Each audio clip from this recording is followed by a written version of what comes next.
نحمده ونصلي على رسوله الكريم أما بعد فأعوذ بالله من الشيطان الرجيم بسم الله الرحمن الرحيم كتب عليكم القتال وهو كره لكم وعسى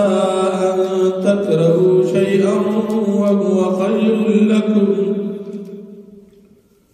وعسى أن تحبوا شيئا وهو شر لكم والله يعلم وأنتم لا تعلمون صدق الله العظيم سورة بقرة دویم پارات و سواش پاڑسم نمبر آیت دی دے آیاتنو دمخی آیاتنو سرار ربط و مناسبت دادی کہ بمخی آیاتنو کی جہادی مالی ذکر شو اس پدی آیاتنو کی جہادی بدنی ذکر کی اللہ رب العالمین پدی آیاتنو کی جہاد ترغیب ذکر کی کہ مسلمانان دی پا کافرانو باندے حملہ کئی او دا کافرانو سرد جہاد کئی اگر کو دا دی مسلمانانو پا ذہنونو کی پا بعض اوقات کی یو سزدہ سوی چی بیتا غبت کاری لیکن ہغا دا مسلمانانو دا پارا دا فیدیوی او ډیر کرتی یو سیز مسلمانانو تا پخبلو ذہنونو کی دا فیدیخ کاری حقیقت کی اغا دا مسلمانانو دا پارا نقصان بھی اللہ رب العالمین فرمائی چی جہاد دا پتاسو باندے فرض دی فرض دو قسم دی یو فرض کفائی دی او بل فرض عین دی فرض کفائی جس مسلمانان مجاہدین جہاد کو ان کی وین دا ٹول مسلمانان و غاڑ پہ خلاصی گی دی توی فرض کفائی او بین جہاد فرض عین ہر مسلمان با پخبل بذات خود دا کافران خلاف پا جہاد میدان ادری گی غالب اخلاصی گی ورنہ مجرم او گناہگار بوی جہاد مختلف صورتنا دا فرض عین دی او مختلف صورتنا دا فرض کفائی دی و خلاصتا کدا کافران غلبوی مسلمانان مغلوب او مظلوم بھی نو پدا سی صورت کی دو مسلمانان دا پارا جہاد کول فرض عین کی وککل مسلمانان غالب بھی او دا کافرانو دا ظلم نا خلاص بھی نو پدا سی صورتن کی پا کافرانو دا کافرانو سر جہاد کول دا فرض کفائی کدا کافرانو پر مسلمانانو حملہ شلا نو پدا مسلمانانو باندی دا کافرانو خلاف جہاد کول فرض عین وی کدغی لاقی والا مسلمانان کافرانو سرا جنگ کئی لیکن دی بیا مغلوب دی ناکافی دی یا دغی لاقی والا مسلمانان جنگ نکئی گیر چاپیر پٹول دنیا مسلمانانو تردیچ دا مشرق نا ترد مغرب پوری دا شمال نا ترد جنوب پوری پٹول مسلمانانو بدا جہاد فرض عین اگرزو جہاد با ترد قیامت پوری جاری بھی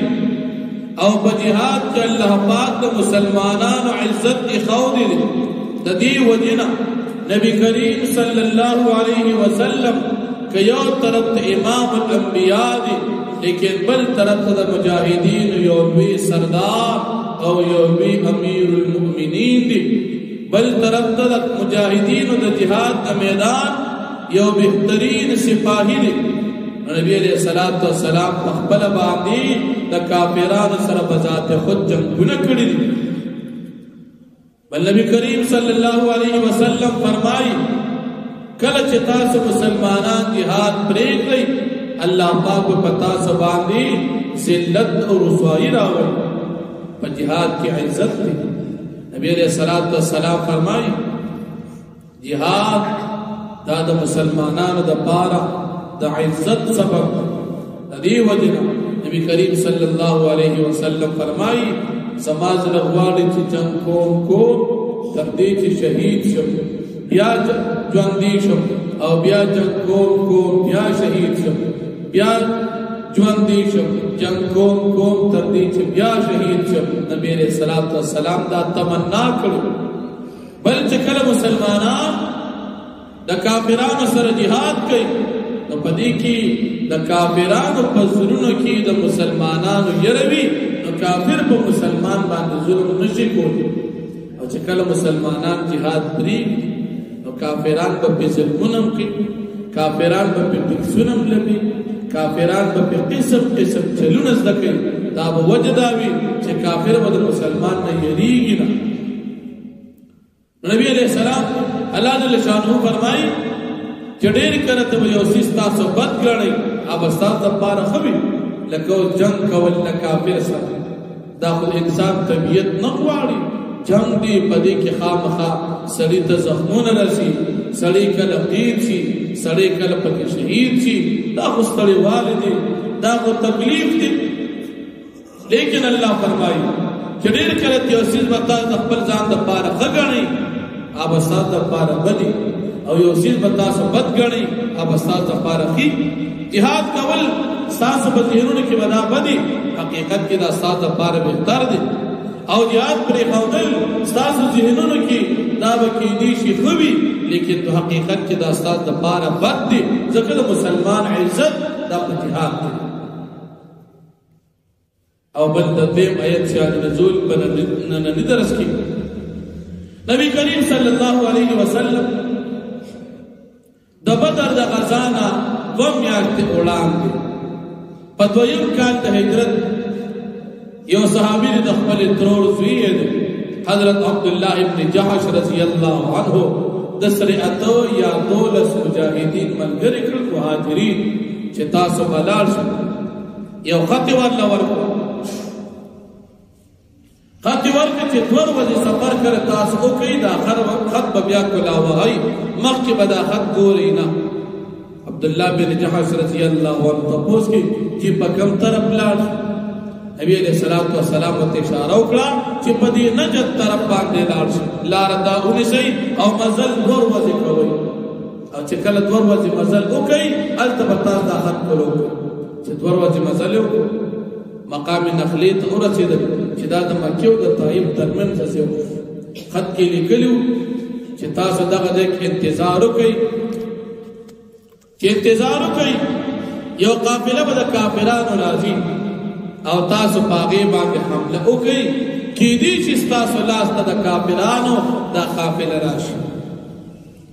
عبدالله بن جحش سے روان شو ملګری ورسره دي 2 ورځې سفر وکړو مقام نخلی ته ورسېدو چې خط کولو کو خط کې لیکلو نبی علیہ الصلوۃ والسلام پیغام ورکړی په شروع کې بسم الله دا او بیا ویلو چې دا الله پاک په امداد او په نصرت باندې تاسو ته یو قافله مخه کې راځي په دې باندې تاسو حمله وکړئ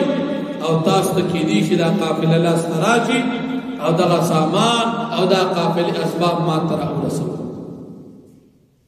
نبی علیہ الصلوۃ والسلام خط صحابي کولو او بیا په کتاب لیکلو چې ملګری به مجبور کې نه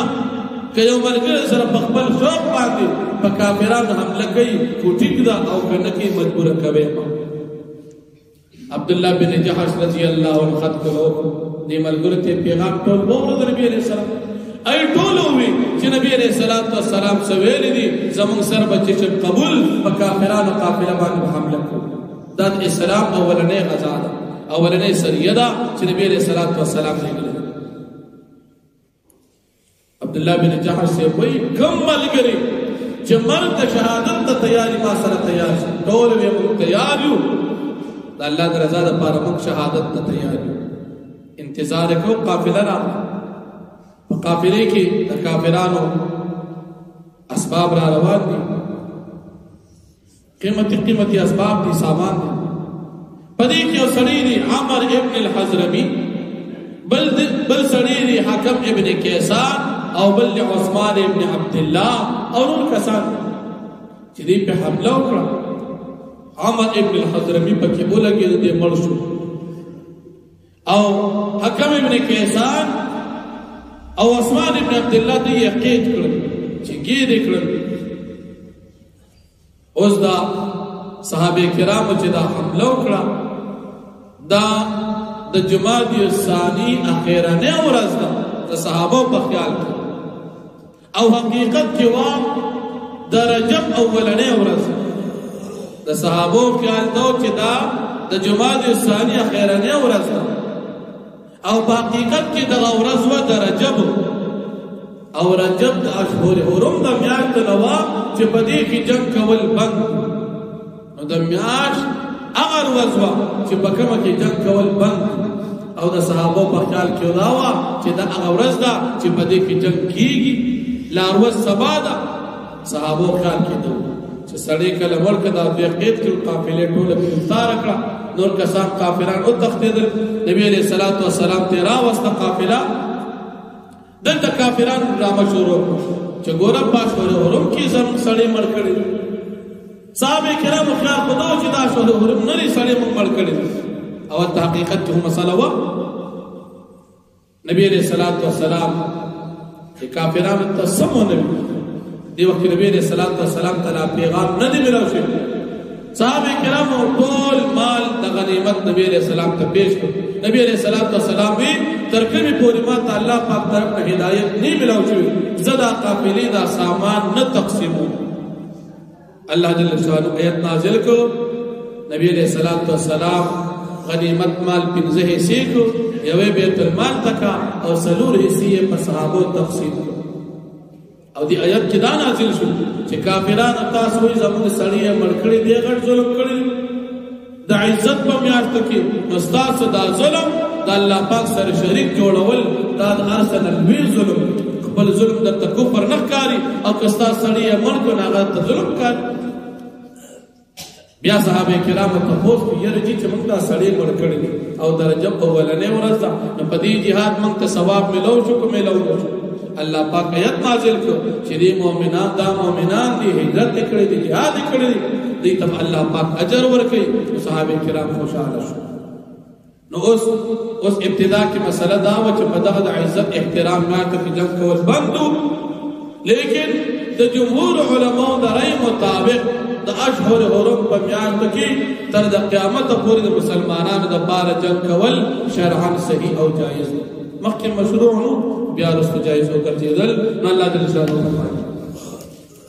کتب علیکم القتال وهو کرہ لکم فرض کړی شوی دی پتا سو باندې جهاد او حاضر چدا کرہ لکم دا ګران دي ستاسو لپاره واسا او یقینی خبر دا ان تکرهو شیئا چې اوسستا سبت غنی او خیر لکم واستاسو لپاره بهتر وي. واسا او یقینی خبر دا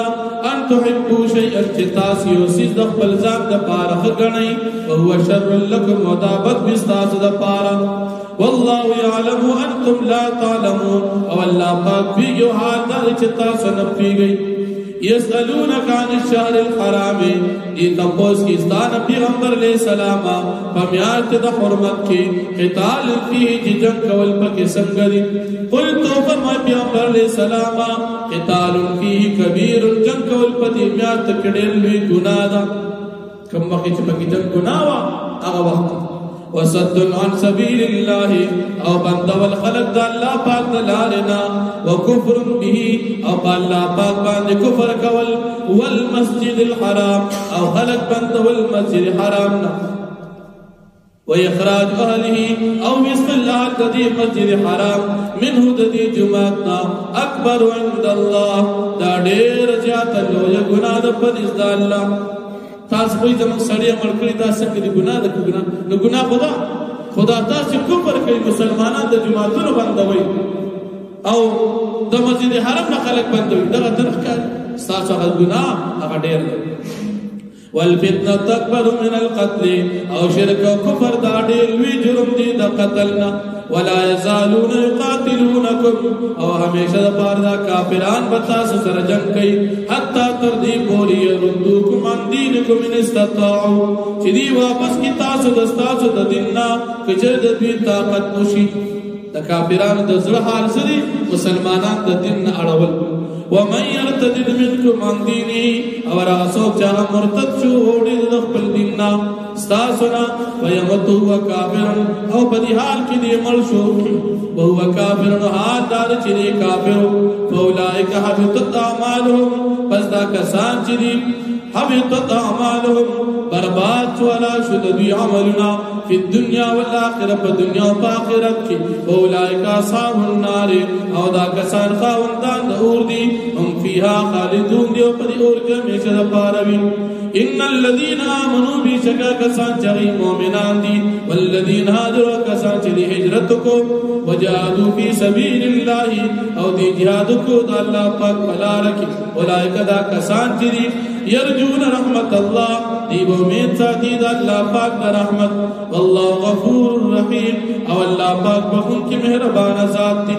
واخر دعوانا الحمدللہ